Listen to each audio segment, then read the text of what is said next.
Hey guys, so today I'm going to make a Berry Rooty Syrup. It's actually a recipe I got from Mountain Rose Herbs. When you become a member, they send you this nice little ebook and it talks about how to make tinctures and has a couple different recipes. And my husband, who will not drink tea, really likes this to help boost his immune system. My kids say it's too bitter. They would rather drink the tea. So we got something for everybody. So this tea has elderberries, schisandra berries, eluthero root, echinacea root, and cinnamon stick in it. And it's actually not a tea. It's something you would take by the spoonful. It's a syrup. So we're going to start out. I'm going to make a double recipe. It calls for 3/4 of a cup of elderberries. So I'm going to go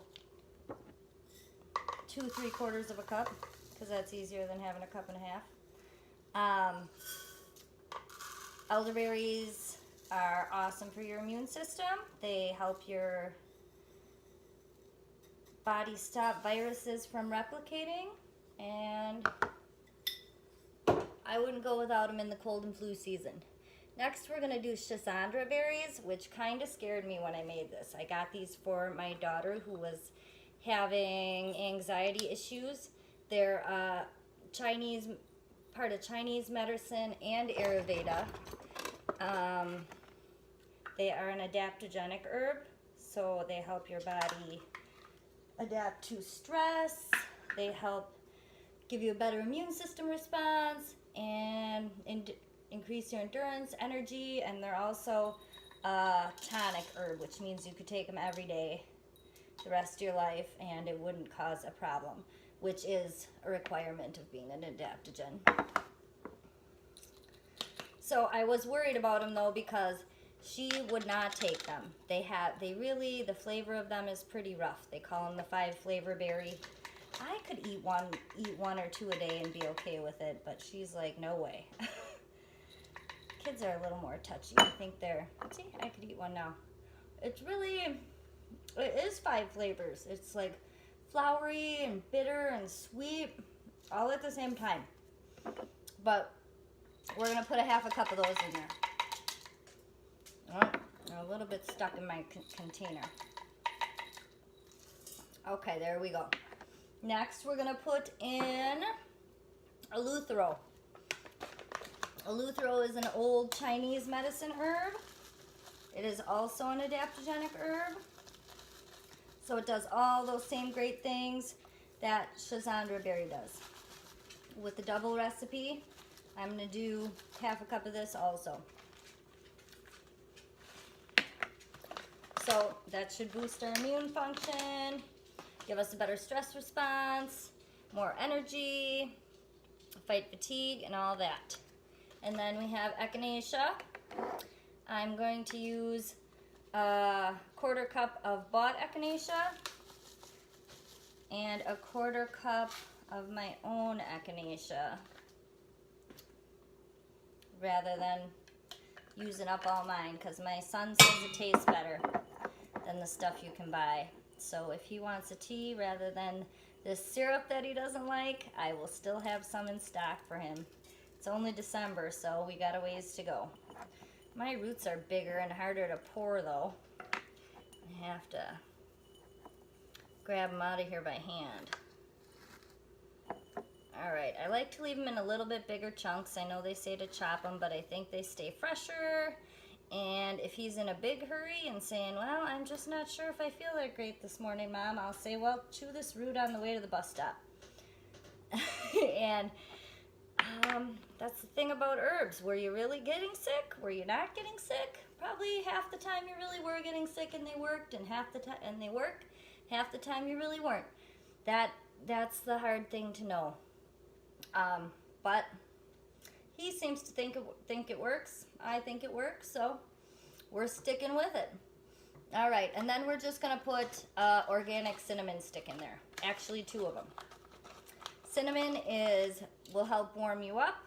It's antimicrobial, so it's killing all those viruses and bacteria and things you don't want. And then it's antioxidant. So, and it smells good and it tastes good. Covers up some of that schisandra berry taste maybe. Okay, and then I'm doubling the recipe, so that's 6 cups of water. I already measured it out. Just gonna pour it in here. I'm gonna bring it to a light boil, like a simmer boil. Then I'm gonna turn it down and I'm gonna let it simmer for 45 minutes till it's close to reduced by half. And then I'll check back in with you and we'll see what we got. So now I've let it cook down. I probably let it cook down for longer than the original recipe says, because it's twice as much liquid. I feel like it takes longer to get it to the point where it's simmering and letting off steam. So here we got the mash, and I got this handy dandy strainer, mortar, I don't know what you even call this, from my grandma, but she used it for tomatoes. We're gonna dump it in there. You could strain it out in a cheesecloth or whatever you got handy. Oh, now I got it screwed up. Okay, so I'm gonna dump it into there, see what we got.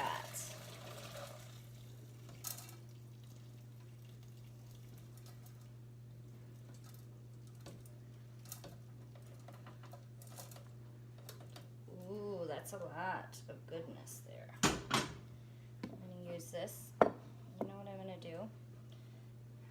It's so deep that it's actually, this is sitting in the liquid because I got the double recipe, so I'm gonna dump the liquid off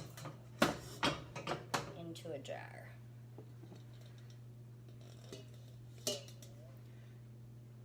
Straining it isn't going to be that work very well if it's sitting in the bottom of the liquid. There we go. It smells delicious, except my 13-year-old son says no. He says, I hate the smell of elderberries, Mom. Okay, I'm going to grab out these cinnamon sticks because I don't think we're going to get any much out of them, and I think they're gonna wreck my straining. Ooh, that's hot. Okay, so I'm gonna push this all through here, and when I'm done, we're gonna deter from the original recipe and see if we can make it a little bit better. Get every little bit of goodness out of there. I want those berries to be mashed down to the seed, so all the fruit comes through your cheesecloth or whatever you're using to strain it. All right, so now I got everything strained out, and this is what I have to show for it. I have two jars full of elderberry, echinacea, schisandra, eluthero syrup with a little bit of cinnamon. And I have some elderberry, echinacea, schisandra, eluthero mash. So what I'm gonna do, in the original recipe, you just wanna add honey to this, equal amounts, and throw all this away. But I think that we can probably still get a little or a lot of goodness out of this mash. So what I'm gonna do is put about a third of it in this, or fill this jar about a third of the way full. Because I didn't say on the original recipe you also are supposed to then add some brandy. So I got this jar about a third, maybe half of the way full. I'm gonna take my brandy. I'm not being paid by E&J. And I want to put a splash in my pan because I'm all about getting every little bit of stuff that I can get. Pour that in there.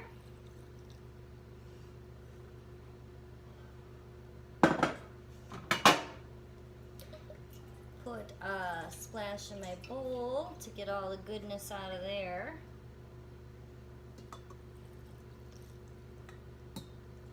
And we're gonna fill this up. I could probably add a little bit more mash to it also. Once it got wet, it really went down. I thought I had it close to a third, but I think it was probably only a quarter. And this should sit for 6 weeks and then be added, but I'm using this for Christmas, so it's only gonna sit a week. But that's okay, because like I said, the original recipe, they didn't have you do this at all. You just throw it away and add the brandy and honey to this. So I'm gonna let this sit for a week. Strain it out again. And then add it to these 2 jars.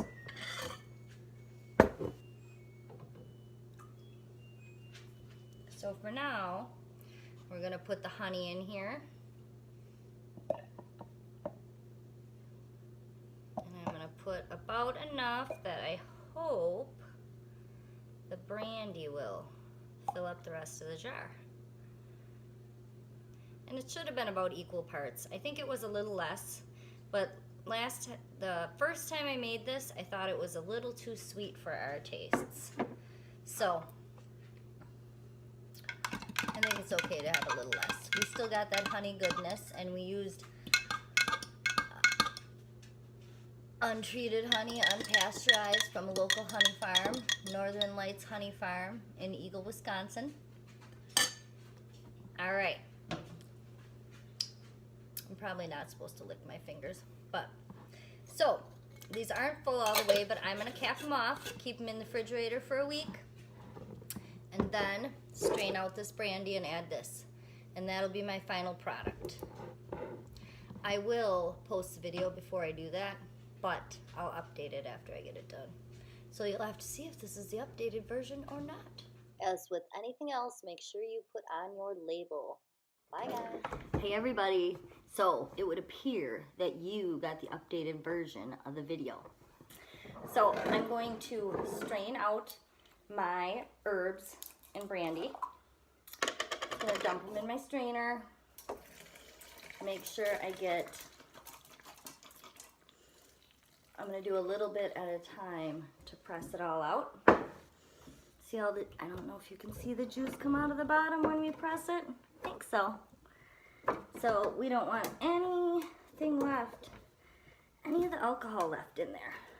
Okay, so I don't think I have any more drops coming out. So we're gonna set this off to the side. I did have to add some to this jar because it was too full. I had stuff, the liquid was up to the strainer. So I'm going to add this to my refrigerated jars of Rooty Syrup. I don't know if I'm getting them up to the top, but pretty close. Not bad for eyeballing it. All right, we'll shake them up so we get the brandy and the infused brandy mixed in with the original honey and herb syrup. And then all I'm gonna do is, I got some little 4-ounce jars. Really, I would probably recommend an 8-ounce jar for this, but I'm giving it away to people who are a little used to pharmaceutical companies. So I wanted to give them smaller jars. I don't want to give them stuff that they might not use and will go to waste. So we'll start with little 4-ounce jars and see if we can break them in. I'll just fill her up. And of course, I got some labels. I would definitely not recommend wearing a white shirt doing this. Elderberry is used as a dye in some countries, but I don't think I got any on my shirt yet. So I got a label for the front. It says the ingredients and what it is. And then I got a label for the back.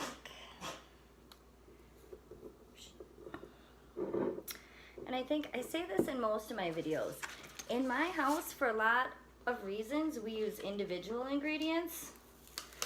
Now you feel a little under the weather, you take some Echinacea tea. You have a little sore in your mouth, you gargle some calendula tea. But I do like recipes to help introduce people, because people all nowadays seem to want an elixir. You know, you send them home with some roots and some berries to make tea out of, and they're like, what the heck is this? You give them a syrup and they're like, yeah, I could take that. So that's what we got. We got the label on the front and the label on the back. This is for part of my winter wellness series. I'm giving away to all my friends. So I could read you the back, I suppose. Berry Rooty Syrup will be most effective when you feel something coming on. If you're a little achy, your throat feels a little off, or maybe you're just tired. Try 3 to 5 spoonfuls throughout the day, and you might just find yourself wondering if you were really getting sick in the first place. That's the magic of herbs. They work in such a way you find yourself wondering if you really needed them at all. If you're already infected, a few spoonfuls throughout the day may very well shorten the duration. So I hope that I can get somebody, 1 out of the 8 people, or maybe 8 out of the 8, using this rather than going to the store for some magic fix pill. So we will talk to you soon. Enjoy.